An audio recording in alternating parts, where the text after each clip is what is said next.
Linda Quinlan. I'm Keith Ghostland. I'm Ann Charles. It's Tuesday, August 28th. Welcome to All Things LGBTQ. Linda? We'll start with the headlines then. Yes, please. Okay. John McCain is a mixed bag. Cynthia Nixon, Frontier Airlines. The Christian right is up in arms over the gang of the musical Oklahoma! Where the wind comes sweeping. Olivia Records honored with Americana Music Lifetime Achievement Award. Judy DeLoco and Chris Williamson will receive the award on the 19th Americana Orders and Awards ceremony. And I remember Chris Williamson from ages ago. Mm-hmm. I have a clip of the second season of Timeless. Laverne Cox lambasted dead naming. Some Christian baker in Colorado may be in trouble again. NFL's first male cheerleader makes history with the New Orleans Saints.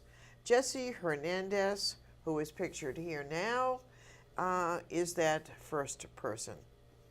San Francisco police officer sues San Francisco for a sexual harassment case.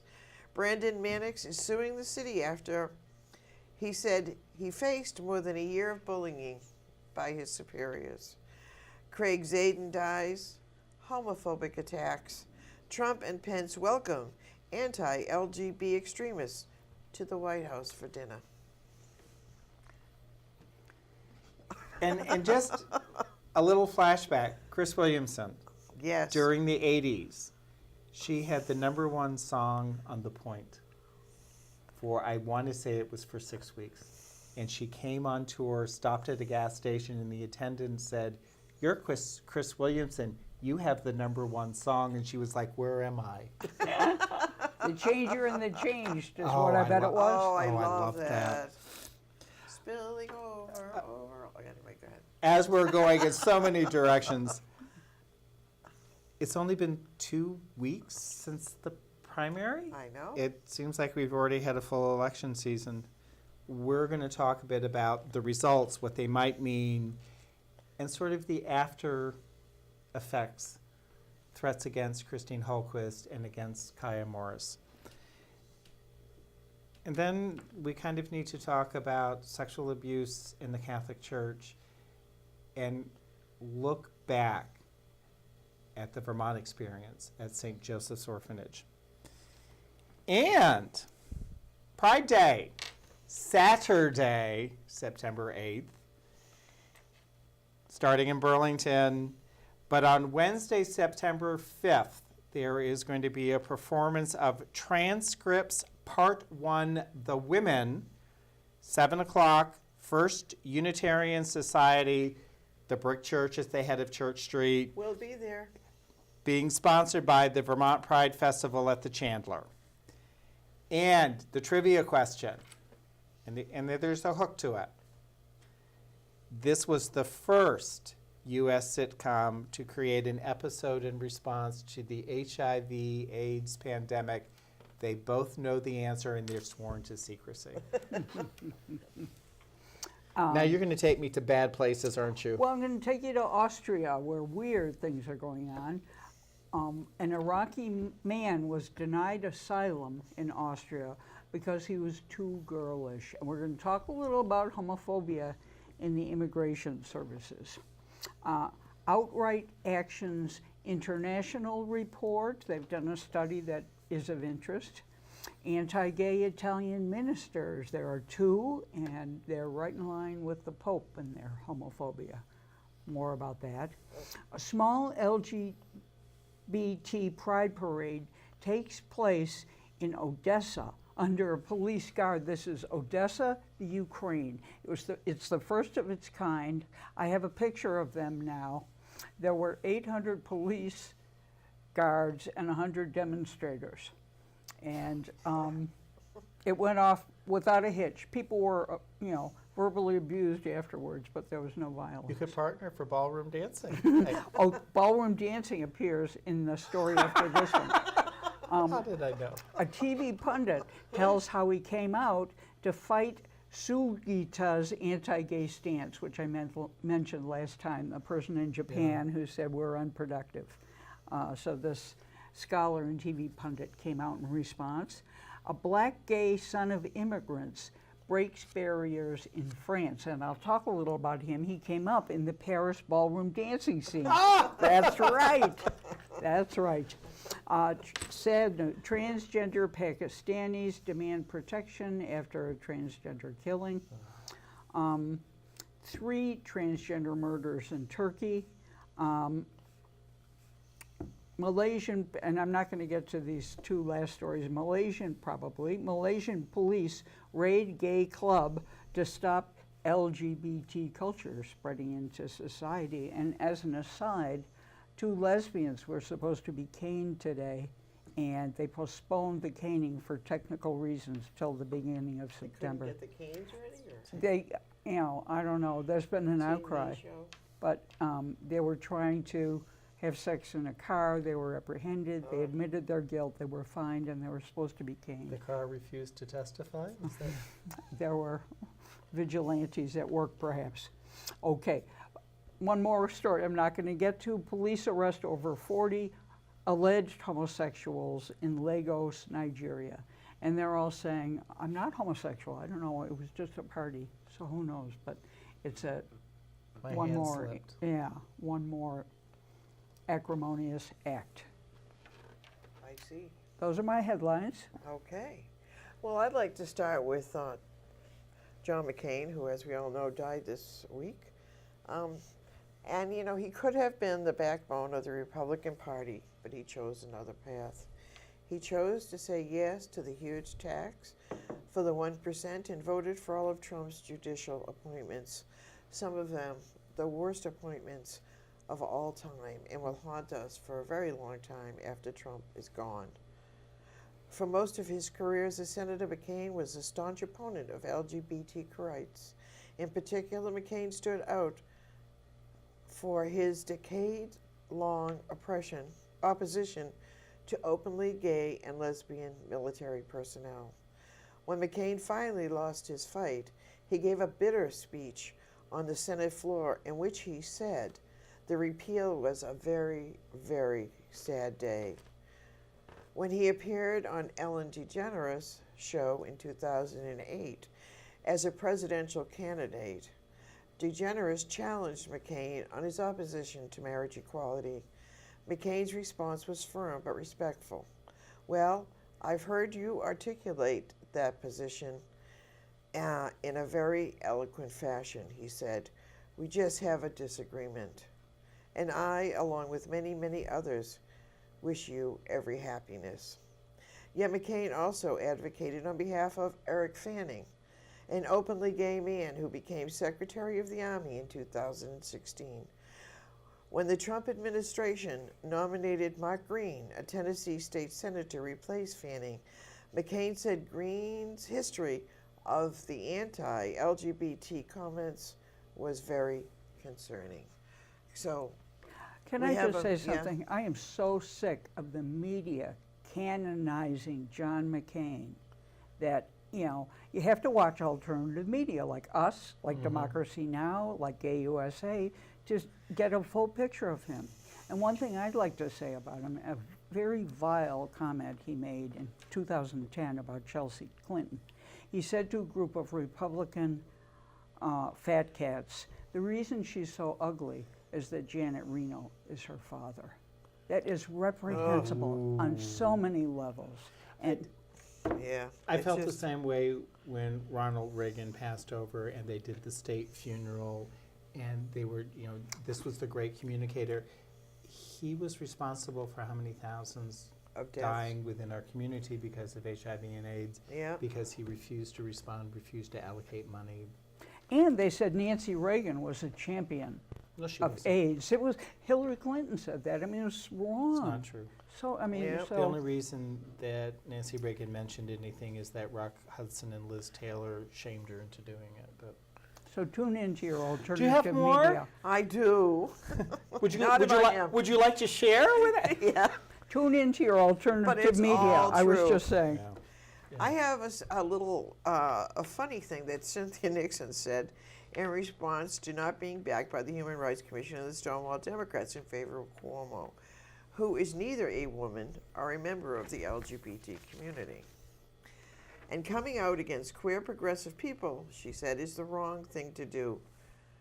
It's not healthy when you feel like you have to hide who you are. And I wouldn't wish that on anybody. And that's why I think Andrew Cuomo should come out as a Republican. Human Rights Campaign has always had an incumbency bias. Yeah. So unless you are just rabidly anti-LGBTQ, they support the incumbent. Yeah. And I thought it was funny. I mean, I just was like, okay, that's good. She's great. I know, she's very funny. Andrew is Republican. Okay, I'm going to have to get used to that one. Frontier Airlines suspends the pilot who threatened a trans kid. The pilot is being investigated for possibly trying to get other kids to beat up a 12-year-old trans girl. As we reported last week in Achille, Oklahoma, a trans girl was said to have used the girls' room at school, which caused this huge uproar by some members of the community, and some parents made threatening comments. As of now, the pilot has not been named, and he's just been suspended. If we hear anything more about that, we will certainly fill you in. And I have a trailer here about Timeless, now in season 2, and an inclusive world. One of the characters is a lesbian, and also the show features characters that are non-white men and people who have had a hand in changing history, women, people of color, and queers. So here's the trailer. Everybody get down on the ground! You, move!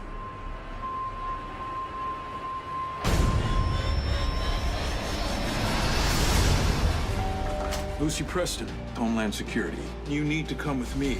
You got a hell of a reputation. History, anthropology. Master Sergeant Wyatt Logan, Delta Force.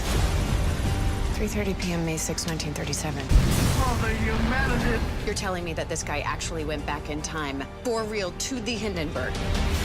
You were our best option. To do what? Go after him? I think someone who loved history would want to save it. Our earliest prototype. She isn't fancy, but she works. Usually. Do you need to go with them? I can't. I am black. There's literally no place in American history that'll be awesome for me. Lucy. Rufus, I'm the pilot. Kind of. Kind of? Have you been drinking? Didn't know I was going to be working tonight, ma'am. Might want to hold on.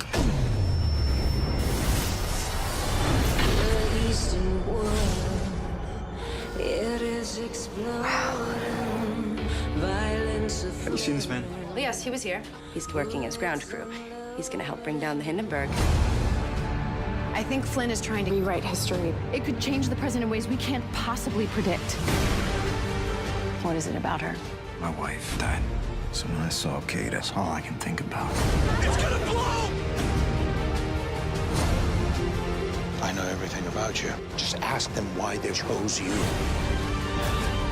I'm not sure you realize where you are, boy. I hope you live long enough to see Michael Jordan dunk, Michael Jackson dance, Mike Tyson punch, really just any black guy named Michael. Because the future is not on your side. I know what you're really meant to be. You're important in ways you can't even imagine. That's my handwriting, but I didn't write that. Not yet, but you will.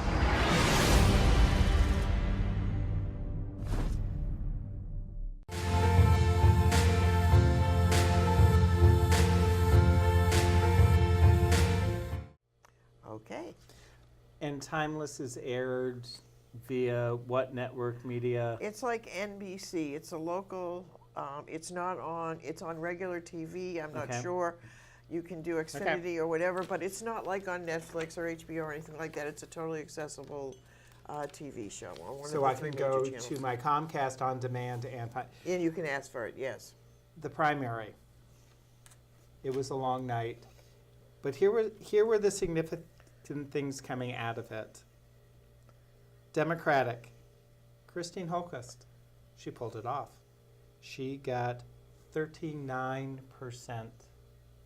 of the votes cast.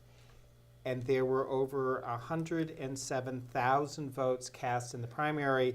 65% of them were within the Democratic primary, which means they got their base energized. And the challenge is, can they keep that base energized through the general election? Because Christine took every county, with the exception of Windham, which is where Brenda Siegel calls home. And she only took it by 133 votes. Christine's lowest percentage was 35% in Bennington County, and we need to be watching Bennington by surprise. And she took 68% in Lamoille County. And as the commentary afterwards revealed, those people who live in the northern section of the state, which we might view as being somewhat conservative in their politics, Right. this is where Christine, as the CEO of Vermont Electric Co-op, pays off, because those people are seeing the result of her work in their monthly electric bills. So there's a positive reinforcer. What was interesting to me is the places where Christine didn't do that well: Bennington, Windham, and Windsor County. That's southern Vermont. That's not where I expected a weak base. And why it stood out for me is that's also where Phil Scott didn't do so well. And keep in mind, with Phil Scott in his race against Keith Stern, Phil Scott did take every county. The Gun Owners Federation said, we're going to get the vote out. And we're going to try and show Phil that, you know, he is vulnerable. Keith Stern got 32% of the vote. And all of the pundits prior to the primary, which they didn't think would have a high voter turnout, oh surprise, they said there was no way Keith Stern was even going to come close to 30%. So there was an underestimate. Where they really got the vote out, though, was in Rutland County, which had the highest voter turnout on the Republican side. Washington County, top three on the Democrats: Anthony Polina, Ann Cummings, Andrew Perchlik, who Montpelier boy. So those are the three who will be going up in the representation. The real quick fallout, and as people have seen on the media, Christine Hallquist started getting threats. Some of them veiled, and then there were some, and this is the first one that came from within Vermont: maybe we'll give you the JFK treatment. So, and sort of an associated Kaya Morris, woman of color, dynamic leader coming out of Bennington, even though she won the primary, has withdrawn because of the threats against she and her family, particularly against her family. And she made a very strong statement. You know, the last 2 years have been emotionally difficult for many. Political discourse, and in particular within the sphere of social media, has been divisive, inflammatory, and at times even dangerous.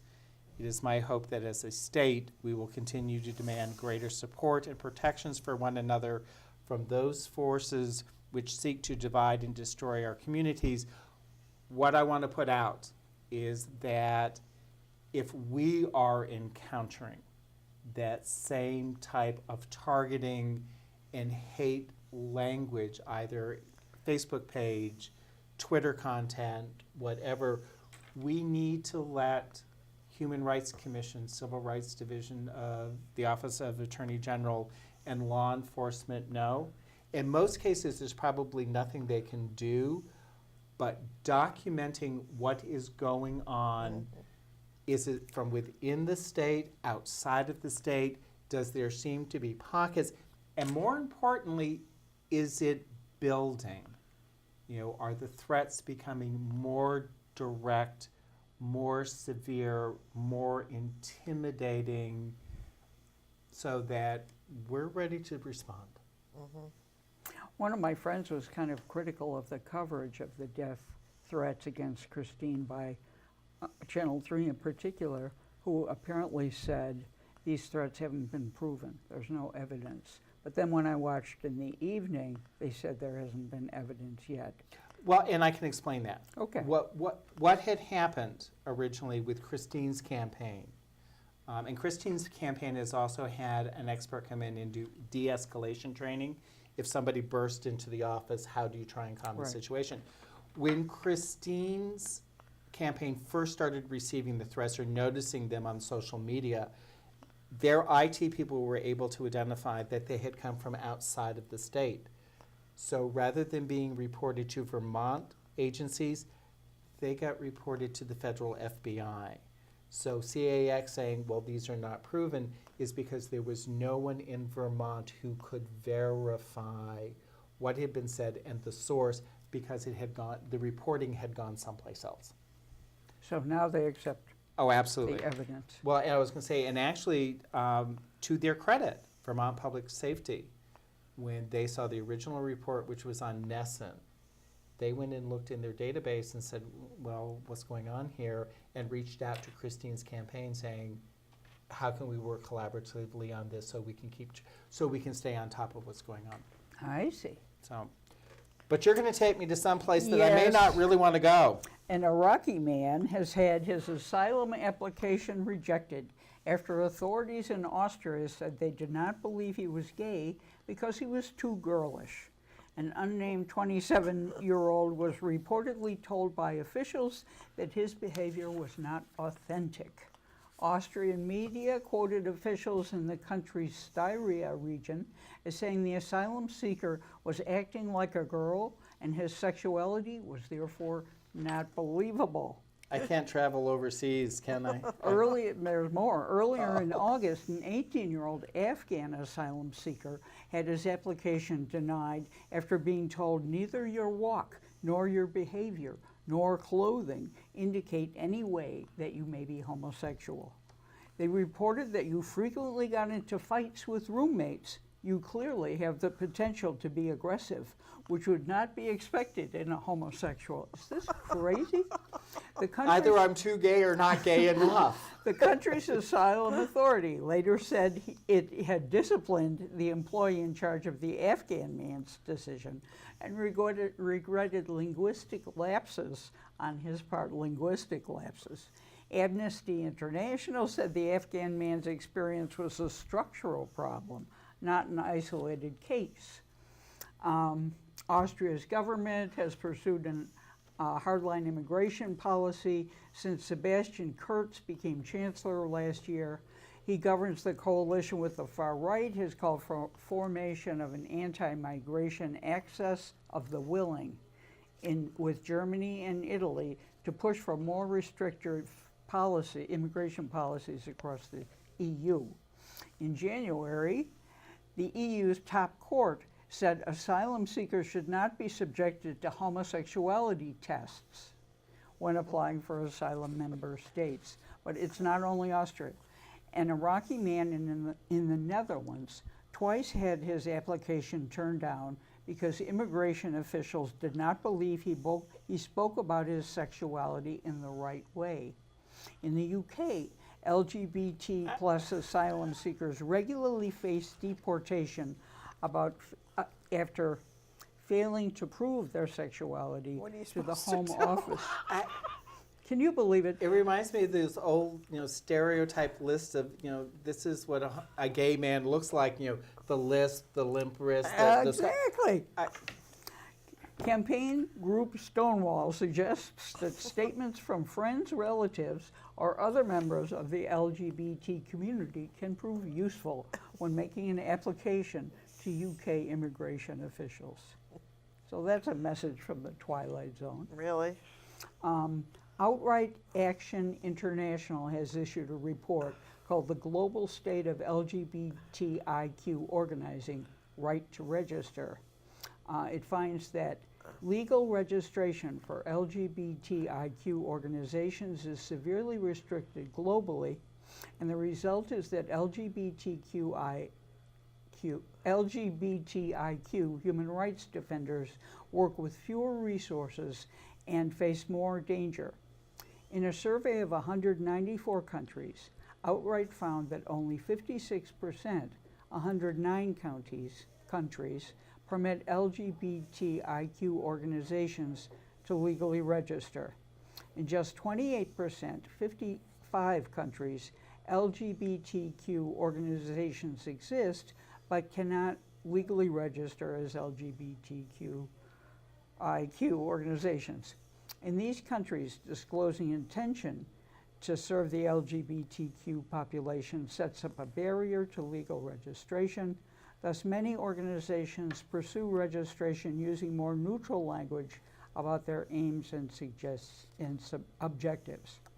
15% of the countries studied outright revealed could not identify any organizations working on LGBTQ issues, whether registered or unregistered. And then it continues about how the registration process is crucial in allocation of resources and, popular recognition of the LGBT community. So it's very important, and it's not happening in a lot of places. I'd like to talk quickly about two particularly deplorable anti-gay Italian ministers. Matteo Salvini, far-right leader of the Northern League Party. Yeah. He's risen to popularity on the back of his anti-immigration stance. He's also anti-European Union and anti-Islam. When the use of same-sex adoption was raised, he pledged to do everything he could to ensure that gay couples don't have the same rights as heterosexual partners.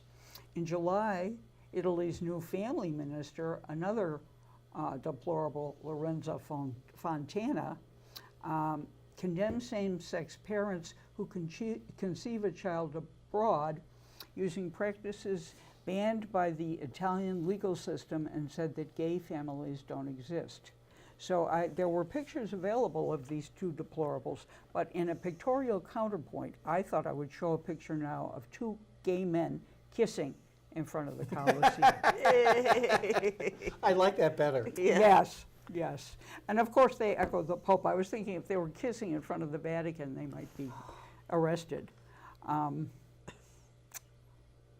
So the Pope, as we know, said that gay couples can't make real families and abortions are like the Holocaust. So that's a message from Pope Francis. Well, bless his little heart. He's in the news, which Keith is going to report, I believe. And paying people to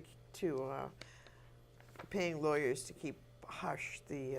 We'll talk a little bit. Yeah. About that. We'll talk a little bit about that. Yeah. Okay.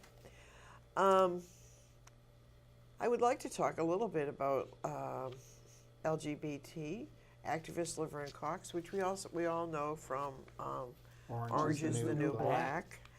And she said that she thought about committing suicide on a number of occasions. In an emotional post shared Monday to Twitter and Instagram, Cox, a transgender woman, wrote that she had planned to leave behind notes, one in her pocket and several placed around her house. Those notes had a special purpose, Cox wrote. They were intended to prevent her from being misgendered and dead-named. Experiences with members of the transgender community are all too familiar. This happens all of the time, as we've reported on. Yep. She wrote that her notes would state her name, preferred gender pronouns, and her desire to be described as a woman in death. It would be clear, she added, that she wanted to be called Laverne Cox only and not any other name. So. And we were talking about that last time with Pakistan and here in the U.S. and the police. Yeah. Yeah. And in Canada. Yeah. 71%. And this is an interesting case because on June 26, 2017, the same exact day that the Supreme Court agreed to hear Philip's case, the cake maker, him again. Masterpiece, he's back. a lawyer called Masterpiece Cake Shop asking for a birthday cake. The lawyer requested the cake be pink on the inside and blue on the outside, explaining it would be used to celebrate the 7th anniversary of her gender transition. Masterpiece declined to make the cake, of course, and explained it could not do that in good conscience, bake a cake celebrating a transgender message. The shop offered to bake her other cakes or sell the lawyer a pre-designed cake. The lawyer declined. Autumn Scardina filed a discrimination complaint with the Colorado Civil Rights Commission, alleging Phillips discriminated against her because she is transgender. Nearly a year later, on June 28, 2018, just 24 days after the Supreme Court ruled in Phillips' favor, the commission moved against Phillips again, claiming it found probable cause he violated the state's anti-discrimination law. Here we go again. I know. So she probably did this on purpose. I don't know her. There's speculation But- to that effect. You know, You're a suspicious woman. I know. And And bossy, I'm told. Very true. and then, as some people may know, Craig Zadan, producer, has died at 69. He brought lavish LGBT stories to the big screen. One of his biggest achievements was Chicago and Hairspray. Zadan and his working partner, Neil Muron, together won 6 Academy Awards, 5 Golden Globes, 17 Emmys, 2 Peabodys, 16 GLAAD, and 4 double NAACP awards. Zadan, a native of Florida, was the author of Sondheim and Company, a definitive biography of Stephen Sondheim. He leaves behind his life partner, Elmwood Hopkins. So, and a lesbian who said she was physically and verbally attacked in her senior housing community, being bruised, battered, and spit on, is going to get her day in court in a significant case for tenant rights. So And that happened where? that happened in Florida. In Florida. Okay. Didn't they rule in her favor, or? It did. I think the has ruled that the landlord may be held liable for failing to protect a tenant from non-discriminatory harassment by other tenants. Elder abuse. Oh, I'm sorry. The Chicago-based Seventh Oh. Court, Okay. which covers Illinois, Indiana, and Wisconsin, made the ruling Monday in the case of Weasel versus Glen Street Avenue Living Community Senior Facility in Niles, Illinois, a suburb of Chicago. So very quickly, Catholic Church and sex abuse, as people have probably heard, there was a Pennsylvania grand jury investigation. They found over 1,000 known victims and identified, and they publicly named 301 predatory priests. But there is every indication that the 1,000 is a low estimate, and they did not disclose the names of all priests who had been accused. And where this folds into the comment about the Vatican and talking with attorneys is one of the deliberate strategies that was used by the Catholic Church that was disclosed in this grand jury investigation is that the church actively tried to delay a victim from reporting so that it would extend past the statute of limitations. Yeah. So therefore, no action could be taken, and the priest didn't necessarily have to be named. And where this leads into Vermont, and I was just stunned by this. I had remembered the disclosure about sex abuse within the Catholic Church, a lot of cases going through the Chittenden Court. However, BuzzFeed did a 4-year investigation specifically on the St. Joseph Orphanage. Please go online, look at the detail that they're talking about. This is abuse by nuns within the orphanage that included genital mutilation, sexual abuse, physical abuse, and there were allegations of homicides. Yeah. Yeah. and talking about holding babies by the ankles out of windows, and You know, I am stunned, I am staggered, and as an abuse survivor, enough. You know, it's time that we stood up for each other, we support each other, we find our voices, and the people who did this are held accountable, regardless of who they might be. Or how long it's been. yeah. Exactly. Well, one of the moves currently, and I think it's in Pennsylvania, it was introduced by Representative Sims, is to remove that statute of limitations because it says 6 years past the point in time at which you can remember the event. If you're 6 years old, that means you have to report by 12. Yeah. Right. So, Yeah. Well, let's look at a picture of Robert Campbell, if we could. do I really want to? Oh, yes, you do. Oh, okay. He's a TV commentator and academic. He came out as gay in response to lawmaker Mio Sugita's recent high-profile homophobic remarks. He's talked about why he decided to speak up. He's 60. He's director of the National Institute of Japanese Literature and professor emeritus at the University of Tokyo. He did an interview on August 15th in which he said that a large number of Japanese often tell surveys they personally do not know any LGBT people. Maybe the U.S. this happens too, because many LGBT people feel insecure to say that's me in Japan. So that's specific to Japan. I would like to become a society where lesbian, gay, and bisexual and transgender people can simply say we are here. He said that Sugita's unproductive remark that sparked a national debate is not even worth paying attention to. Remember, she said gays were unproductive. However, other paragraphs in her article were more problematic. He referred to lines that Sugita wrote from her experience at a girls' high school she attended, where female students often had pseudo-romances with other females, but eventually they all had romance. This is a quote from Sugita. Eventually they all had romances with men and naturally got married to men. She wrote that being attracted to a person of the same sex is a transitory phenomenon, and all of them naturally married people of the opposite sex.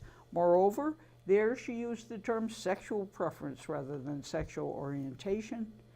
Mr. Campbell says, Professor Campbell says, these are typical of the false claims that torment young people in the closet. I don't go for that mixing of the genders. No. It's not right. No. He decided to come out publicly as he was concerned that everybody in Japan is hearing her comments. So, hear, hear, Mr. Good for Campbell, you. Professor Campbell. Keep doing it. Now I have a picture before you of Pierre Heche, who performs as Kitty Smile in France. He got a call to perform at the presidential palace to be the DJ, and he thought it was a prank because Macron usually welcomes dignitaries at the Élysée Palace, but he was hosting an event to honor France's electronic musicians. And Mr. H, as a DJ and dancer who performs as Kitty Smile, as I said, was booked to spin the records. And he has a very interesting past. He is from Cameroon, his family's from Cameroon. He grew up on the outskirts of Paris, and he was nurtured by the ball culture. He performed, he refers to himself as a black chubby man. And he says 5 years ago there was no black chubby man on the catwalk because he's competed in the runway category wearing outre outfits. These days he has a close association with the French fashion label Balmain, I'm sure I'm pronouncing that wrong, and provides soundtracks for the company's fashion shows and is photographed in his clothing.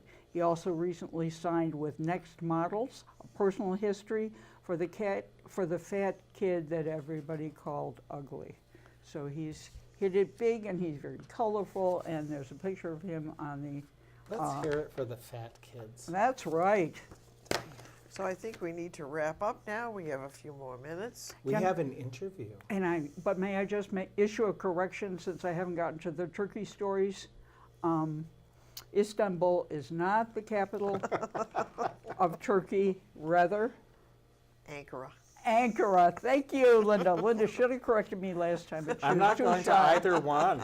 All right. I don't Me care which either. is the capital where I'm not going. We have an interview, and then we will have some trivia. All right.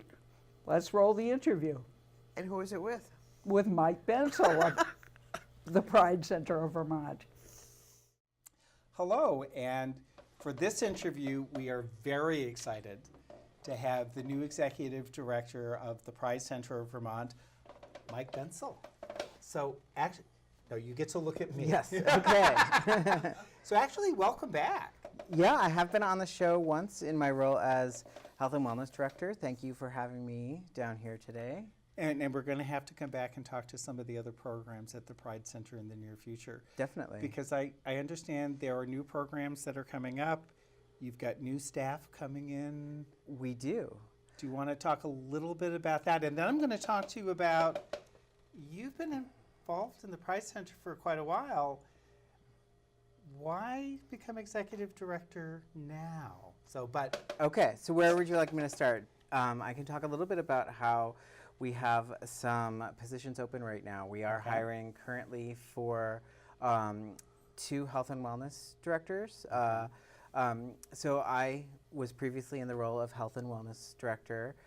Taylor Small, who You're doing a wonderful job. Yeah, well, thank you. I appreciate it. So I was working with our health and wellness program for about 7 years. And mostly what that program does is, when I started, it was specifically HIV prevention. Yeah. One of the health disparities in the state of Vermont is gay and bi and trans men who have sex with men are experiencing higher rates of infection for HIV. So we incorporate a social program called GLAM, which targets, it's a prevention program, so it targets younger gay and bi men and tries to infuse sex-positive, safe sex education into that community. I remember those days. Yeah. So we're still doing that, and it's a highly successful program. We also increase access to testing for HIV, Hep C, and then also connection to services like Planned Parenthood, where people can get tested for STIs. And your other positions are? So for which I could apply.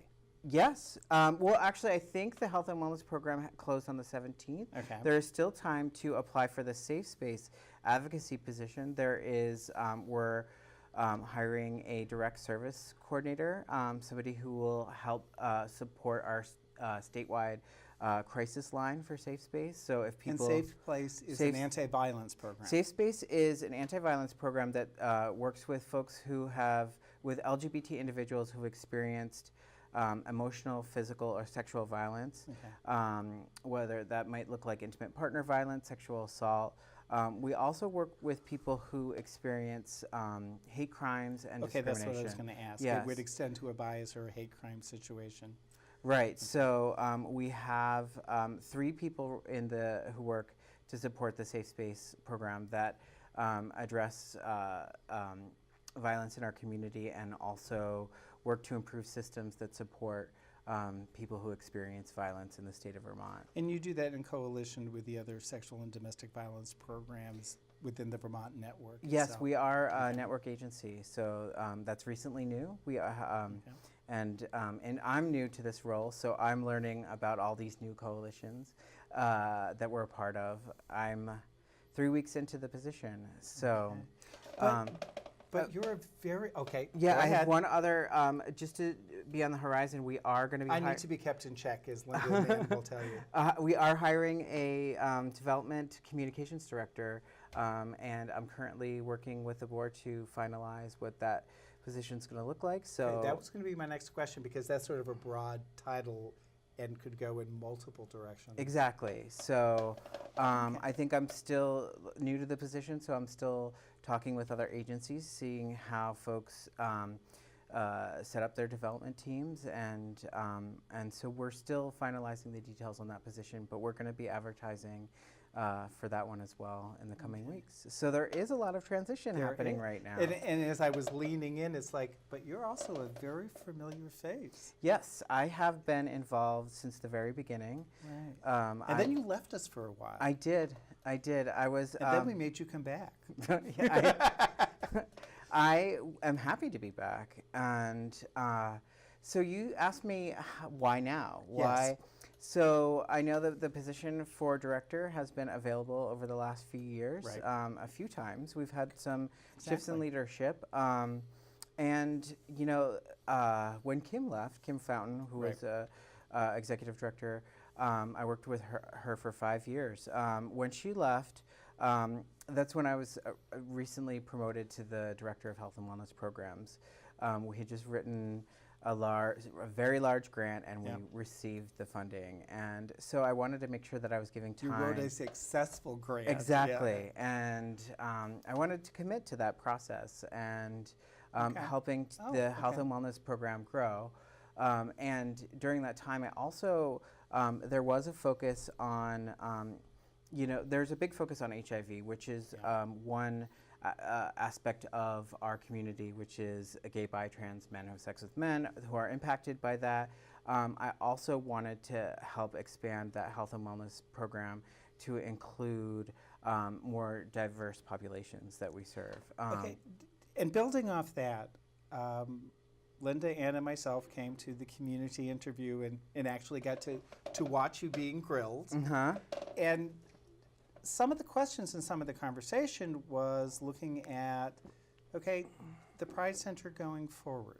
You know, what is the vision for the expansion of programs, inclusion of programs, looking at going beyond just Chittenden County? And you had some very specific ideas about how you might approach those.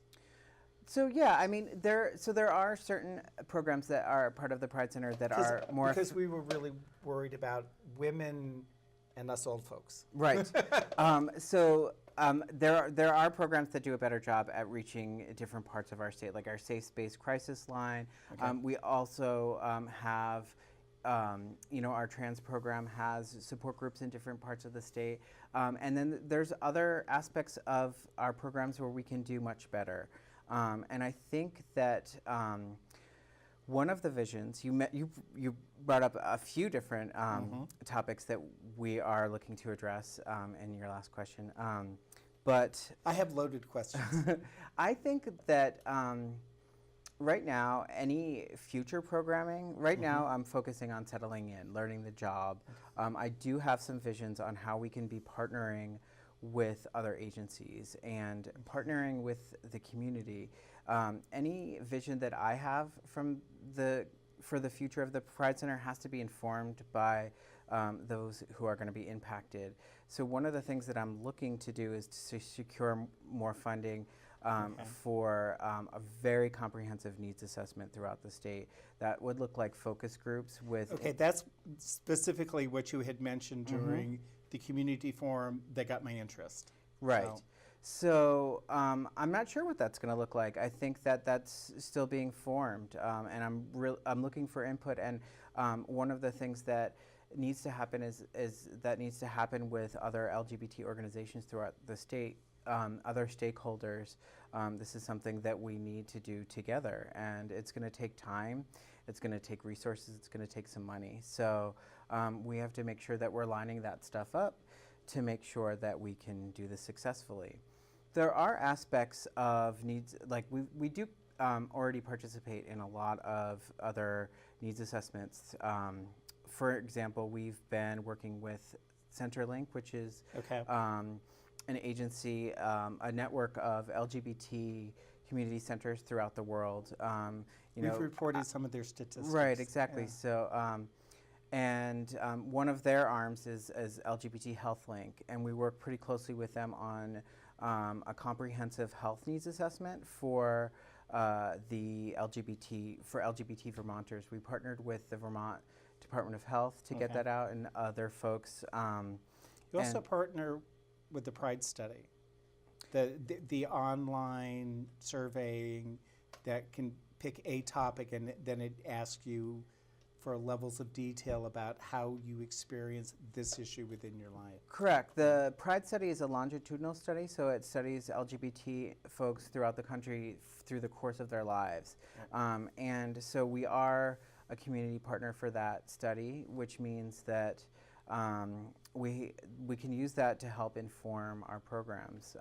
I'm currently trying, Taylor now, who's now in my past role, is going to be working to get more. Who we've interviewed twice, and she had the option of a third one, and I'm still waiting for her to call us back. Okay, well, I'll let her know. Okay. I'll let her know. She can call you back, and as we bring more people on to the center, we'll get more folks to come out and be on the show.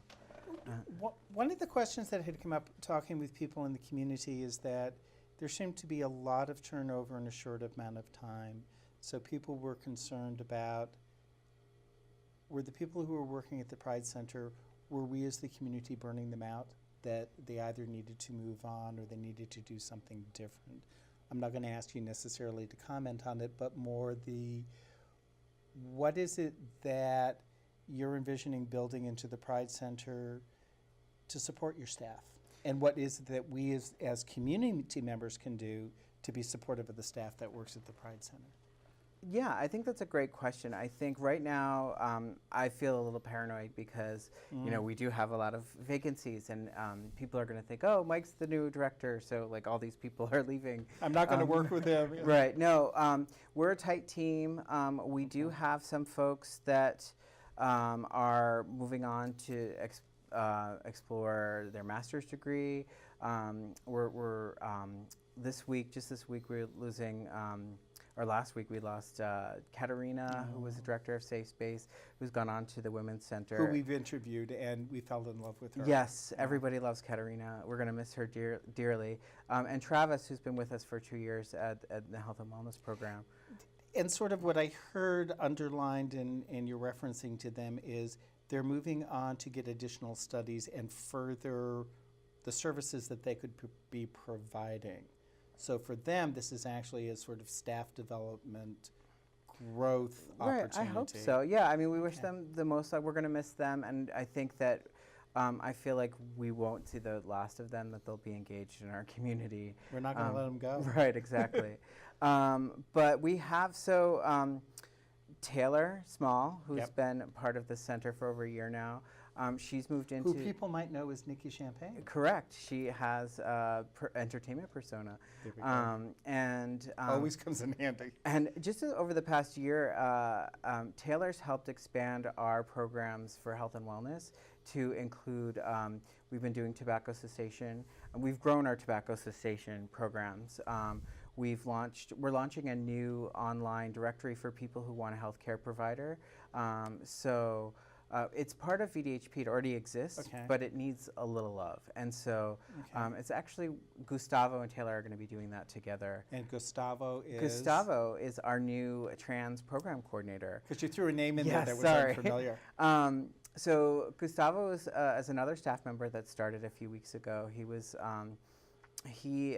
is the new trans program coordinator, and because Sunshine also moved on for an educational opportunity. Correct. Sunshine is going to med school. Is going to be a physician's assistant, and plans to come back to Burlington to use those skills. And I think that Sunshine will be a great asset when they complete their school, their studies. So in our last minute, because as we both look over at the clock,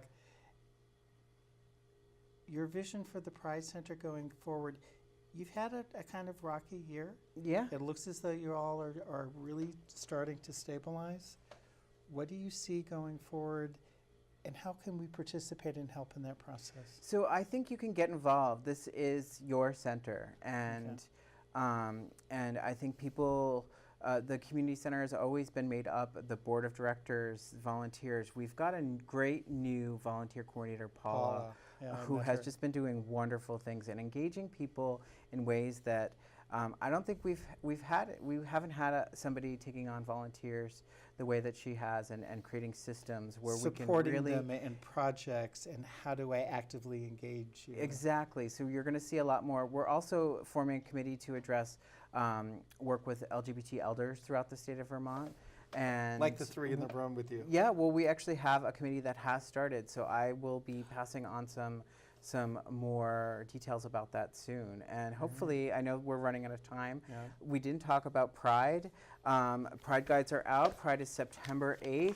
I have so many more things that I wanted to talk about. And we're going to have the website and the Facebook so that you can go onto those sites.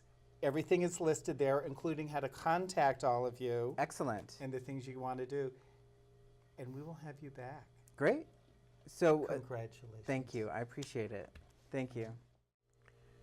That was a good interview. That was great, Keith. Yeah, We- it wasn't long enough, but it was good. We welcome them, wish them all the best, and we're going to be watching. And we'll have him back. And we're going to bring you back. So that trivia question, and as I've lost my page, That's okay. the first sitcom, I know the answer anyway, sitcom in the U.S. to create an episode in response to HIV and AIDS, it was episode 4, season 2. Title of the episode was Killing All the Right People, and it was Designing Women. And the reason love that show. and the reason it's our trivia question is there are talks about a reboot of Designing Women. So we will have Will and Grace, Roseanne, or the Connor family now, Murphy Brown. Can Golden Girls be far behind? I hope it isn't. And on that, I'm available. All right, we're friends. all available. Time to wrap it up. You'll see us again in 2 weeks. In the meantime, resist. resist.